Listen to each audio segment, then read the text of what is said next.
Hello my perfect family, कैसे हो आप सब लोग। आई होप कि आप सभी बहुत ही अच्छे होंगे। तो आज की वीडियो में हम लोग बात करेंगे यहाँ पे हीमोपोइसिस के बारे में। तो आप लोग कॉपी और पेन लेके बैठ जाइए और हम लोग अपना आज का वीडियो स्टार्ट करते हैं। तो देखो यहाँ पे आप लोग को ये जो हीमोपोइसिस है, कहीं कहीं आप लोग को हीमेटोपोइसिस या फिर हीमोपोइसिस के नाम से भी देखने को मिलेगा। तो बिल्कुल भी कंफ्यूज होने की जरूरत नहीं है, ये सारी चीज़ें मतलब एकदम सेम है, ठीक है। अब यहाँ पे देखो एक चीज़ हम लोग आज की वीडियो शुरू करने से पहले ही समझ लेते हैं कि यहाँ पे ये जो हमारा ब्लड वाला चैप्टर है, यहाँ पे आप लोग को हीमो वर्ड बहुत ज़्यादा देखने को मिलेगा। जैसे हमारा हीमोपोइसिस हो गया, हीमोग्लोबिन हो गया, हीमोस्टेसिस हो गया।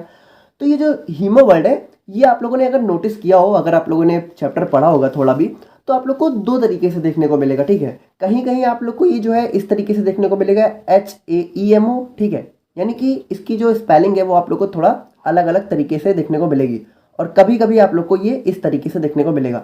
तो देखो यहाँ पे कंफ्यूज नहीं होना है, दोनों ही चीज़ें आपस में सही हैं, ठीक है। तो आप लोग किसी भी एक का यूज कर सकते हो, बट मेरा एक पर्सनल सजेशन है कि आप लोग को अगर कोई एक चूज करना हो तो आप लोग ये वाला करना, ठीक है। मतलब अगर मान लो को आप लोग को लिखना हो हीमोग्लोबिन वगैरह, तो आप लोग ये वाले हीमो को लिखना, ठीक है। जैसे हीमोग्लोबिन हमारा, आप लोग को ये वाला आप लोग लिखना, ठीक है।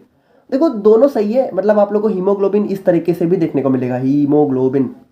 और गूगल पे भी आप लोग देखोगे तो आप लोग को दोनों ही तरीके से देखने को मिलेगा, ठीक है। तो दोनों सही है, बट आप लोग ये वाला ज़्यादा प्रेफर करना, ठीक है। चलो ठीक है, समझ गए होगे आप लोग। तो बात करें हम लोग यहाँ पे हीमोपोइसिस या फिर हीमेटोपोइसिस के बारे में, तो यहाँ पे हम लोगों ने क्या देखा कि हमारी जो ब्लड है, हमारा जो ब्लड है वो दो चीज़ों से मिलकर बना होता है। पहला होता है हमारा ब्लड प्लाज्मा, और दूसरी होती है हमारी ब्लड सेल्स, या फिर उसी को हम लोग जो है फॉर्म्ड एलिमेंट्स के नाम से जानते हैं। तो जो हमारी ब्लड सेल्स हैं, यानी कि जो हमारी आरबीसीज हैं, डब्ल्यूबीसीज हैं और प्लेटलेट्स हैं, तो उनका जो फॉर्मेशन होता है, यानी कि वो जो हमारी बॉडी में वो बनती किस तरीके से है, तो वो जो प्रोसेस होती है वही हमारी होती है हीमोपोइसिस।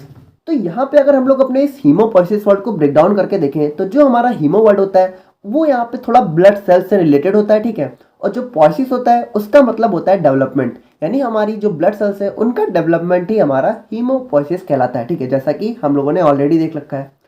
अब यहाँ पे आप लोग ध्यान से देखना, जैसा कि मैंने आप लोगों को स्टार्टिंग में बताया कि हीमोपोइसिस को हम लोग यहाँ पे हीमोपोइसिस या फिर हीमेटोपोइसिस के नाम से भी जान सकते हैं, ठीक है। यानी ये दोनों चीज़ें भी एकदम हमारी सेम होती हैं। अब यहाँ पे आप लोग देखना कि जैसे हमारा जो एक हेल्दी एडल्ट पर्सन होता है, ठीक है, अगर कोई हेल्दी बंदा है तो उसके अंदर जो है 10⁻11 से 10⁻12, यानी कि 1 बिलियन से लेकर 10 बिलियन तक की न्यू ब्लड सेल्स हमारी डेली प्रोड्यूस होती हैं। यानी अगर बात करें तो हमारी बॉडी में अगर हम लोग हेल्दी हैं, ठीक है, तो 1 बिलियन यानी बहुत ज़्यादा होता है। आप लोग समझ रहे हो ना, कम से कम हमारा 100 करोड़ आप कह सकते हो, ठीक है। तो लगभग 100-200 करोड़, ठीक है, 1000 करोड़ तक की बॉडी ब्लड सेल्स हमारी बॉडी के अंदर डेली प्रोड्यूस होती हैं। अब देखो यहाँ पे आप लोग जो है अभी कंफ्यूज मत हो, ठीक है। यहाँ पे क्या होता है ना कि जितनी ब्लड सेल्स हमारी प्रोड्यूस होती हैं उतनी डेड भी हो जाती हैं, ठीक है।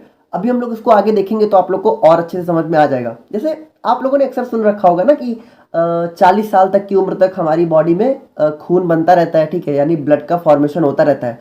तो वो ब्लड का फॉर्मेशन अगर होता रहता है, तो अगर ब्लड का मतलब ब्लड खत्म नहीं होगा तो हमारी बॉडी में तो बहुत ज़्यादा ब्लड हो जाएगा। अभी हम लोग आगे देखेंगे, ठीक है, कि अगर ब्लड का फॉर्मेशन होता है तो ब्लड का डिस्ट्रक्शन भी होता है, यानी अगर हमारी ब्लड सेल्स यहाँ पे बनती हैं तो खत्म भी होती हैं, ठीक है। तो ये जो प्रोसेस है ना, ये पूरा एक साइकिल होती है, चला करती है, ठीक है, कंटिन्यू चला करती है। अब यहाँ पे जो हमारी ये सारी ब्लड सेल्स होती हैं, ठीक है, यानी हमारी जो आरबीसी हो गई, डब्ल्यूबीसी हो गई और प्लेटलेट्स हो गई, तो वो हमारी एक स्पेशल टाइप की सेल से मिलके बनती हैं, जिसको हम लोग बोलते हैं हीमेटोपोइटिक स्टेम सेल्स। यानी कि ये जो हमारी हीमेटोपोइटिक स्टेम सेल्स है, यही हमारी आरबीसी बनाती है, डब्ल्यूबीसी बनाती है और प्लेटलेट्स बनाती है। अभी हम लोग आगे देखेंगे, आप लोग को बहुत ही आसानी से सब कुछ समझ में आ जाएगा, ठीक है। अब यहाँ पे बात करें हम लोग जो है साइट ऑफ हीमेटोपोइसिस की, यानी कि जो हमारी ब्लड सेल्स है वो किस किस जगह बनती है। तो यहाँ पे बात करें तो जब एक लेडी यहाँ पे प्रेग्नेंट होती है, ठीक है, तो जो फर्स्ट 2 मंथ्स होते हैं तो वहाँ पे जो हमारी ब्लड सेल्स होती हैं वो यहाँ पे यॉर्क सैक में बनती हैं, ठीक है। और फिर 2 से लेके 5 मंथ तक की बात करें तो यहाँ पे लिवर और स्प्लीन में बनना चालू हो जाती है।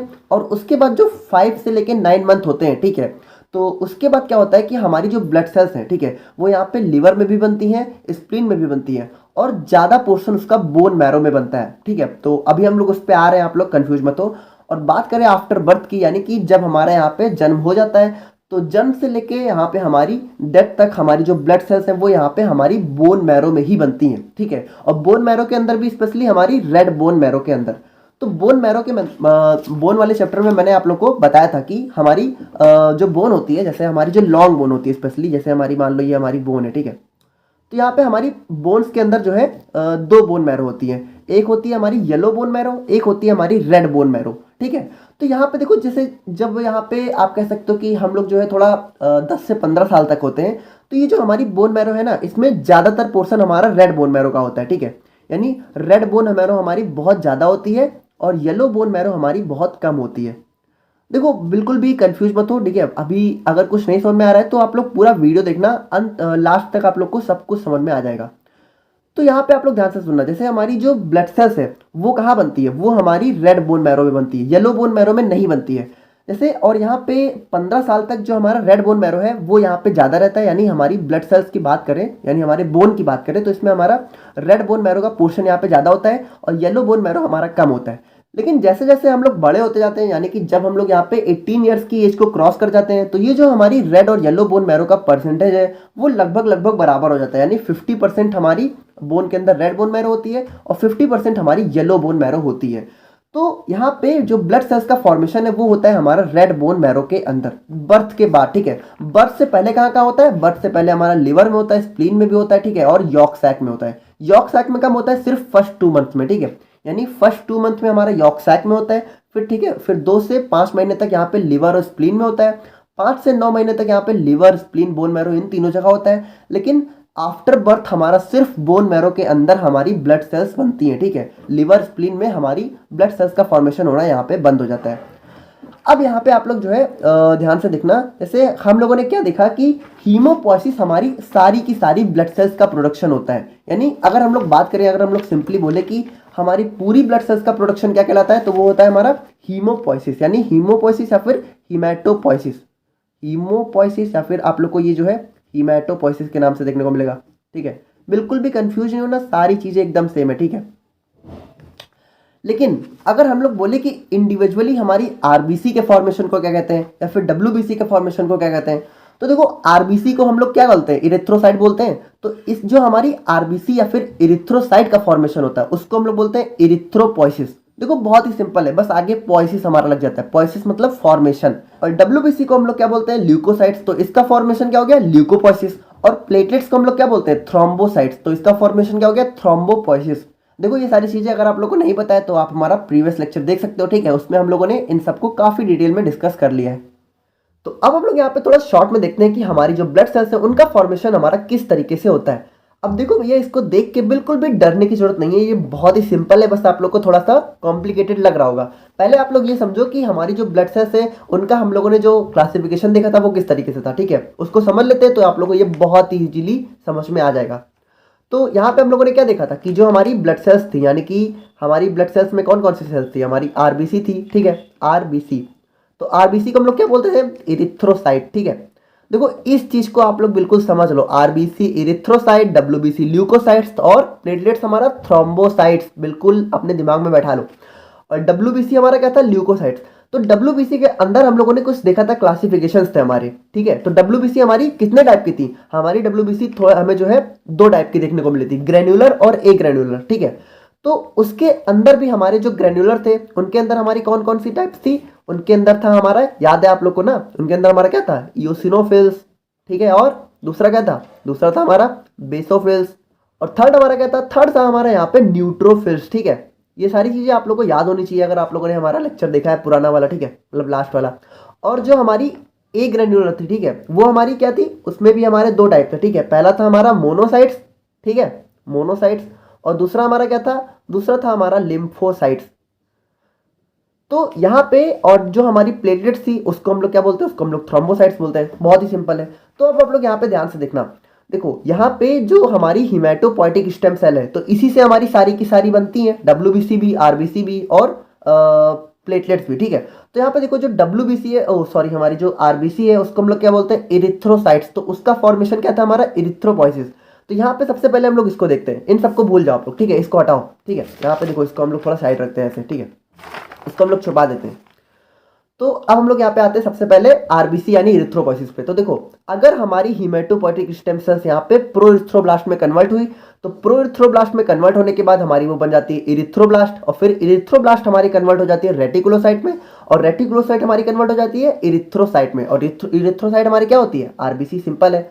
अभी हम लोग इसको डिटेल में देखेंगे क्योंकि हमारे सिलेबस में हमें जो है इरिथ्रोपोइसिस को ही ज़्यादा अच्छे से पढ़ना है, ठीक है। और फिर बात करें हम लोग यहाँ पे थ्रोम्बोपोइसिस यानी प्लेटलेट के फॉर्मेशन को, तो सबसे पहले क्या होता है, हमारी हीमेटोपोइटिक स्टेम सेल यहाँ पे मेगा कार्योब्लास्ट में कन्वर्ट हो जाती है, फिर ये हमारी मेगा कार्योसाइट में कन्वर्ट हो जाती है, और ये हमारी प्लेटलेट्स में कन्वर्ट हो जाती है।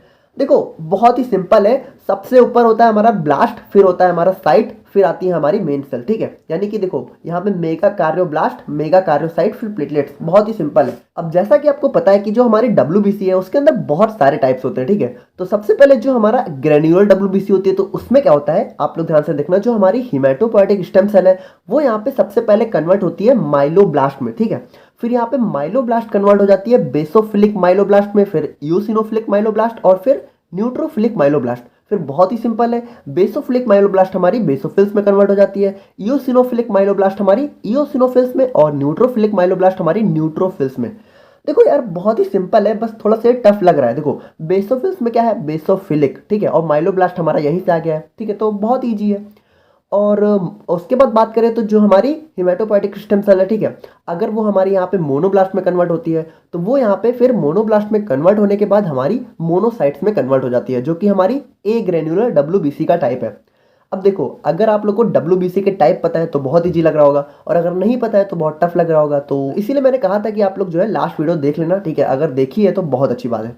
और उसके बाद बात करें तो अगर हमारी हिमेटोपोइटिक स्टेम सेल हमारी लिम्फोब्लास्ट में कन्वर्ट हो जाती है, तो ये लिम्फोब्लास्ट हमारी फिर लिम्फोसाइट में, और लिम्फोसाइट हमें जैसा कि पता है दो टाइप की होती है। पहली होती है हमारी टी लिम्फोसाइट जो कि हमारी थाइमस में बनती है, और दूसरी होती है हमारी बी लिम्फोसाइट जो कि हमारी बोन मैरो में बनती है, ठीक है। तो आई होप कि आप लोग को ये क्लासिफिकेशन समझ में आ गया होगा। देखो, हमारा ये जो इतना पोर्शन है ये हमारा इरिथ्रोपोइसिस है, ठीक है। फिर हमारा ये वाला पोर्शन हमारा थ्रोम्बोपोइसिस है, फिर यहाँ से लेके पूरा यहाँ तक का पोर्शन हमारा ल्यूकोपोइसिस है, ठीक है। बहुत ही सिंपल। तो अब हम लोग बात करते हैं यहाँ पे इरिथ्रोपोइसिस के बारे में। अब देखो, हमारे सिलेबस में और एग्जाम में कभी कभी मतलब हमें इरिथ्रोपोइसिस ही देखने को मिलता है। ल्यूकोपोइसिस और थ्रोम्बोपोइसिस से क्वेश्चन बहुत ही रेयर चांस में आते हैं, और आते भी हैं तो यहाँ पे सिर्फ 2 नंबर में पूछे जाते हैं, ठीक है। तो उतना वहाँ पे मैंने आप लोग को क्लासिफिकेशन में एक्सप्लेन कर दिया है। तो यहाँ पे देखो, अगर मान लो इरिथ्रोपोइसिस आप लोग को 5 या 7 नंबर में देखने को मिला, तो सबसे पहले आप लोग को क्या करना है, थोड़ा सा आप लोग को आरबीसी के बारे में एक्सप्लेन करना है, ठीक है। तो सबसे पहले जैसा कि हमारा formation of RBC is called as erythropoiesis, ठीक है। अब रेड ब्लड सेल्स को हम लोग यहाँ पे इरिथ्रोसाइट्स के नाम से भी जानते हैं, जैसा कि हमें पता है। अब देखो, हमारी जो आरबीसी है उसके अंदर जो रेड कलर है वो कौन देता है, हीमोग्लोबिन, ठीक है। अभी हीमोग्लोबिन को भी हम लोग थोड़ा सा देखेंगे। अब यहाँ पे जो हमारी आरबीसी है, जो उसका टोटल लाइफ होता है वो होता है 120 डेज, ठीक है। यानी कि बात करें तो जैसे हमारी इरिथ्रोपोइसिस के थ्रू जब हमारी आरबीसी यानी रेड ब्लड सेल्स बनती है, तो बनने के बाद वो हमारी जो है 120 दिनों तक हमारे ब्लड वेसल में ट्रैवल करती है, ठीक है। और उसके बाद उसका यहाँ पे डिस्ट्रक्शन हो जाता है, यानी कि वो आप कह सकते हो कि ब्रेक डाउन हो जाता है, वो खत्म हो जाती है, ठीक है। और नई आरबीसी बनती रहती है। देखो, अगर हमारी ब्लड सेल खत्म नहीं होगी तो जब बहुत ज़्यादा रेड ब्लड सेल बन जाएंगी, ठीक है, तो वो भी तो नुकसानदायक है। अभी हम लोग देखेंगे, ठीक है, उसके लिए परेशान होने की ज़रूरत नहीं है। तो अब हम लोग यहाँ पे सिंपली थोड़ा सा समझ लेते हैं प्रोसेस ऑफ इरिथ्रोपोइसिस को, ठीक है। तो आप लोग को बिल्कुल यही फ्लो चार्ट बना के आना है, बहुत ही ईजी है, ठीक है। तो सबसे पहले क्या होता है, हमारी हिमेटोपोइटिक स्टेम सेल, ठीक है, वो यहाँ पे किस में कन्वर्ट हो जाती है, प्रो इरिथ्रोब्लास्ट में। अब देखो, यहाँ पे थोड़ा सा हम लोग डिटेल में देख रहे हैं, वहाँ पे हम लोगों ने शॉर्ट में देखा था। तो ये जो प्रो इरिथ्रोब्लास्ट है ये सबसे पहले कन्वर्ट होता है हमारा अर्ली नॉर्मोब्लास्ट में, ठीक है। फिर ये अर्ली नॉर्मोब्लास्ट हमारा कन्वर्ट हो जाता है इंटरमीडिएट नॉर्मोब्लास्ट में, फिर ठीक है, और फिर ये हमारा कन्वर्ट हो जाता है लेट नॉर्मोब्लास्ट में, और उसके बाद हमारी ये जो नॉर्मोब्लास्ट है ये हमारी कन्वर्ट हो जाती है रेटिकुलोसाइट में, और फिर रेटिकुलोसाइट हमारी इरिथ्रोसाइट में यहाँ पे कन्वर्ट हो जाती है। तो यहाँ पे बगल में आप लोग इसका फिगर भी देख सकते हो, ठीक है। जैसे कि हमारा ये जो सबसे पहला ये हमारा है हिमेटोपोइटिक स्टेम सेल, ठीक है, और उसके बाद ये हमारी प्रो इरिथ्रोब्लास्ट, फिर अर्ली नॉर्मोब्लास्ट, और इसी तरीके से एट लास्ट में हमारी यहाँ पे जो है हमें आरबीसी देखने को मिलती है, जो कि हमारी कैसी होती है, आरबीसी हमारी जो है यहाँ पे बाई कॉनकेव शेप की होती है, ठीक है। अब देखो, यहाँ पे आप लोग अगर एक चीज नोटिस करने की कोशिश करो तो आप लोग यहाँ पे देखो, ध्यान से देखना, यहाँ पे क्या हो रहा है कि हमारी जो सेल है, ठीक है, तो वो यहाँ पे जब स्टेम सेल से हमारी आरबीसी में कन्वर्ट हो रही है तो उसका साइज आप लोग देखो धीरे धीरे करके छोटा होता जा रहा है। देखो, यहाँ पे इससे इतना छोटा हुआ, फिर यहाँ पे फिर यहाँ पे आप लोग देख सकते हो कि आरबीसी का साइज हमारा कितना छोटा है, ठीक है। तो यहाँ पे जो हमारा इरिथ्रोपॉयसिस होता है उसमें क्या होता है, हमारी सेल का साइज यहाँ पे छोटा हो जाता है।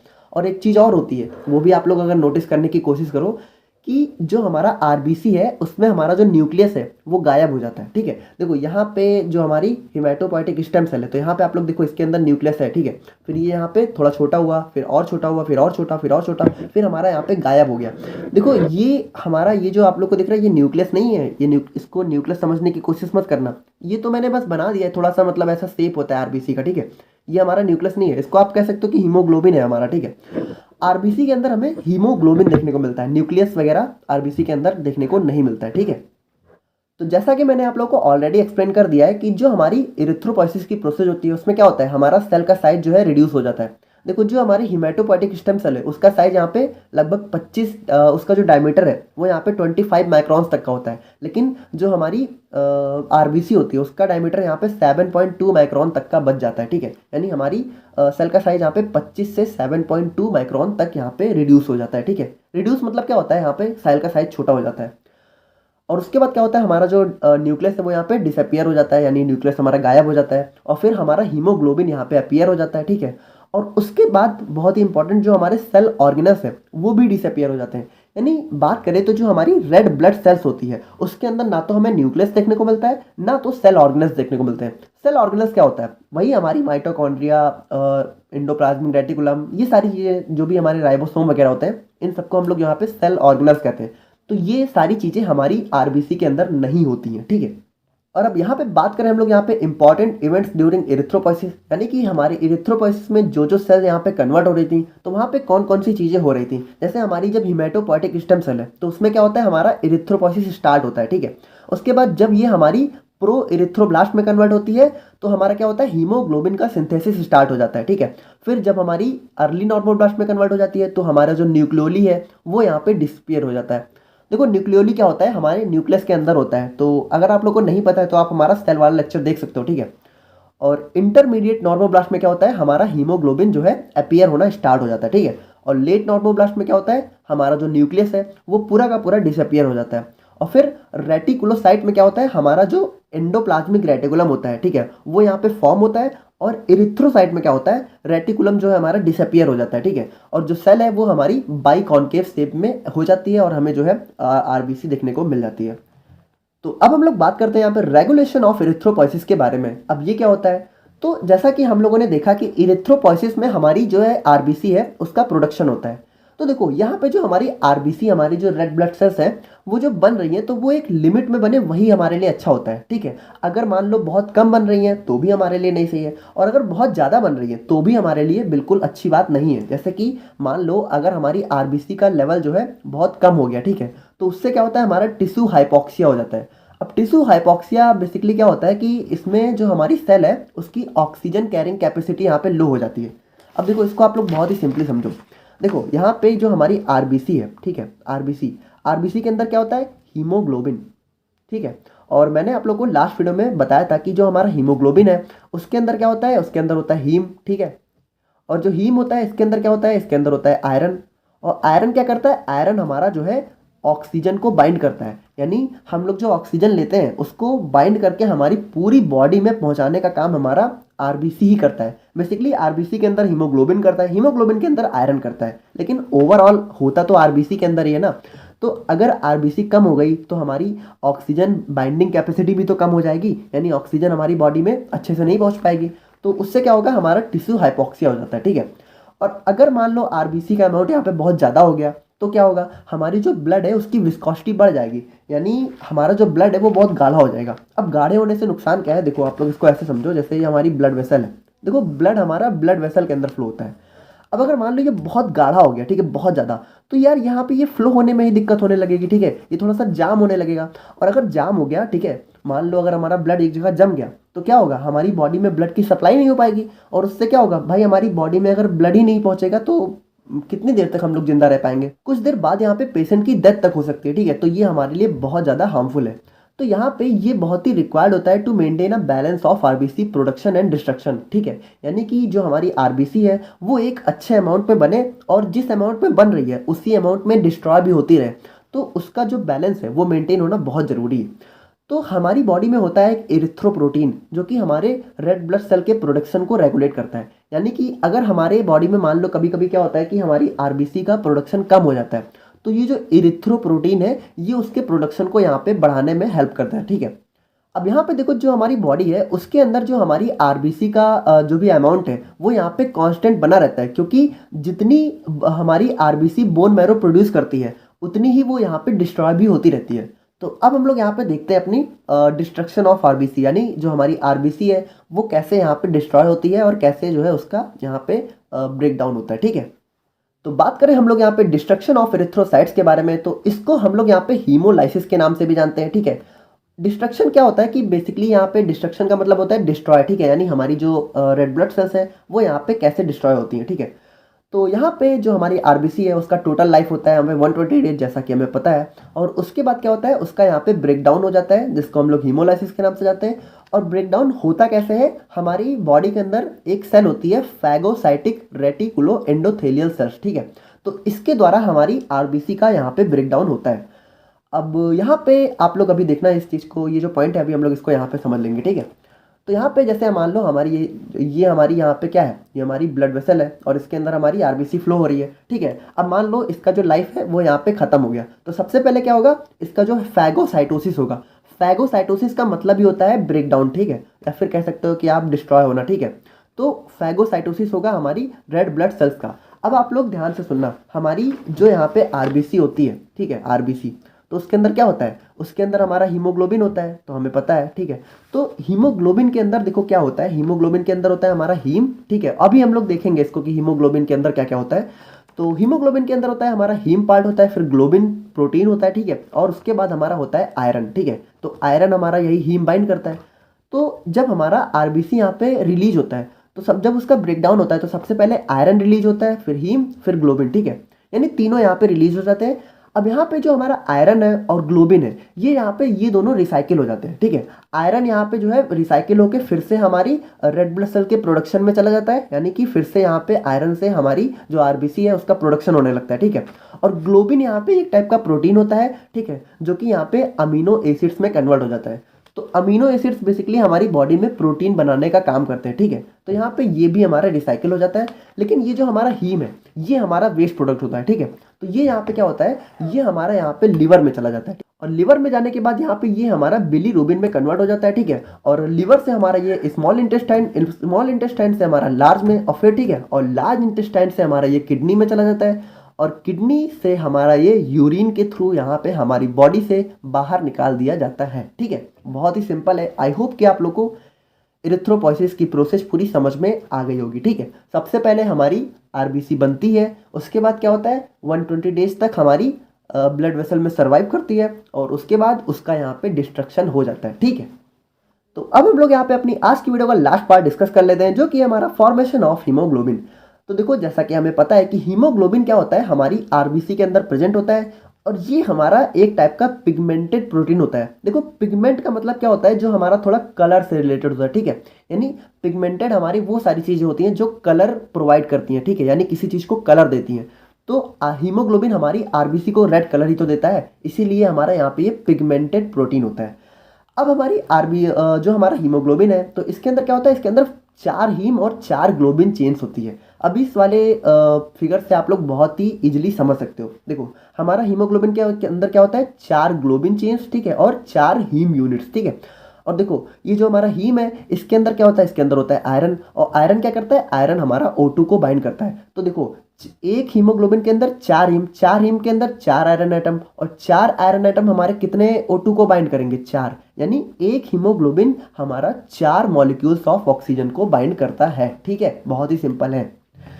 अब यहाँ पे अगर हम लोग हीमोग्लोबिन के स्ट्रक्चर को बहुत ही सिंपली समझना चाहें, तो यहाँ पे देखो इसका स्ट्रक्चर थोड़ा इस टाइप का होता है। यहाँ पे सेंटर में होता है हमारा हीम। ठीक है, देखो ये होता है हमारा हीम, और हीम के अंदर क्या होता है, आयरन। ठीक है, और ये साइड्स में हमारी यहाँ पे ग्लोबिन चेन्स यहाँ पे बनी हुई होती है। ठीक है, देखो इसका स्ट्रक्चर बेसिकली थोड़ा सा मतलब कोई फिक्स नहीं होता है। ठीक है, आप लोग बिल्कुल बहुत ही सिंपली ऐसे बना सकते हो। ठीक है, आप लोगों ने सेंटर में ये बनाया, ठीक है, और उसके बाद इसको बिल्कुल ऐसे घुमा देना। ठीक है, ऐसे मतलब कुछ भी कर देना, ऐसे टाइप का होता है। ठीक है, तो ये होती है हमारी ग्लोबिन चेन्स। ठीक है, ये जो ब्लू कलर से दिख रही है। अब देखो यहाँ पे जो हमारी ग्लोबिन चेन होती है वो दो टाइप की होती है, एक होती है अल्फा चेन, एक होती है बीटा चेन। तो अभी हम लोग उसको यहाँ पे देख रहे हैं, ठीक है। तो यहाँ पे अब आप लोग जो है देखना, यहाँ पे हमारा जो हीम है उसका स्ट्रक्चर यहाँ पे बहुत ही कॉम्प्लेक्स सा होता है, ठीक है। तो आप लोग को याद तो बहुत ही मुश्किल ही होगा, ठीक है। अगर याद होगा तो कर लेना, बहुत अच्छी बात है। और अगर नहीं होगा तो इतना परेशान होने की जरूरत नहीं है। देखो ये क्वेश्चन एग्जाम में बहुत कम आता है, और आता भी है तो आप लोग अगर इसको नहीं भी बनाओगे तो कोई दिक्कत नहीं है। बट अगर याद हो जाता है, बना दोगे तो बहुत अच्छी बात है। और अगर नहीं हो रहा है तो बिल्कुल भी ज़्यादा दिमाग लगाने की जरूरत नहीं है, ठीक है। इसके पीछे बहुत ज़्यादा परेशान मत होना। और ग्लोबिन चेन्स की बात करें तो इसके अंदर क्या होती है, हमारी दो अल्फा और दो बीटा चेन, बहुत ही सिंपल, ठीक है। तो अब हम लोग यहाँ पे देख लेते हैं अपने सिंथेसिस ऑफ हीमोग्लोबिन को, यानी कि जो हमारा हीमोग्लोबिन है उसका फॉर्मेशन यहाँ पे कैसे होता है। तो सबसे पहले क्या होता है कि हमारी ग्लाइसिन और सक्सिनिल को एंजाइम ए यहाँ पे ये दोनों कंबाइन करते हैं, और ये दोनों कन्वर्ट हो जाते हैं हमारे डेल्टा अमीनो लेवोनिक एसिड में, ठीक है। और फिर ये जो अमीनो लेवोनिक एसिड है ये हमारा कन्वर्ट हो जाता है पोरफिब्लोजन में। अब देखो आप लोग को ये बहुत ही थोड़ा सा कॉम्प्लेक्स लग रहा होगा, बट देखो अगर आप लोग थोड़ा सा ध्यान दो तो इतना कुछ टफ नहीं है, ठीक है। जैसे कि यहाँ पे देखो थोड़ा सा आप लोग ये सारी चीजें याद कर लेना। अभी देखो आगे बहुत ही सेम है, ठीक है। जैसे हमारा ये क्या हुआ, पोरफोबिलोजन, ठीक है। और उसके बाद ये क्या हो गया, हमारा हाइड्रोक्सी मेथाइबिलेन, ठीक है। अब देखो ये यहाँ तक आप लोग याद कर लो। उसके बाद देखो बस आप लोग को थोड़ा आगे बस चीजें बदलनी है, बाकी सेम है। जैसे हमारा यूरोपोरफाइरिनोजेन थर्ड, ठीक है। और उसके बाद ये हमारा किस में कन्वर्ट हो जा रहा है, कोप्रोपोरफाइरिनोजेन थर्ड में। देखो इसके आगे यूरो लगा हुआ है, इसके आगे कोप्रो, बाकी पोरफाइरिनोजेन हमारा बिल्कुल सेम है। और उसके बाद ये हमारा किस में कन्वर्ट हो जा रहा है, प्रोटोपोरफाइरिनोजेन। देखो बिल्कुल सेम, यूरो, कोप्रो और प्रोटो पोरफाइरिनोजेन। और फिर ये हमारा किस में कन्वर्ट हो रहा है, प्रोटोपोरफाइरिन, ठीक है। और उसके बाद ये हमारा कन्वर्ट हो जाता है हीम में, और फिर जो हीम है वो हमारा यहाँ पे ग्लोबिन से कंबाइन होके हमारे हीमोग्लोबिन में कन्वर्ट हो जाता है, और हमारा हीमोग्लोबिन का यहाँ पे फॉर्मेशन हो जाता है। तो आई होप कि आप लोग को आज की वीडियो समझ में आ गई होगी। बाकी अगर कोई डाउट है तो आप लोग कमेंट करके जरूर बताना, और मिलते हैं हम लोग नेक्स्ट वीडियो में। Thank you so much.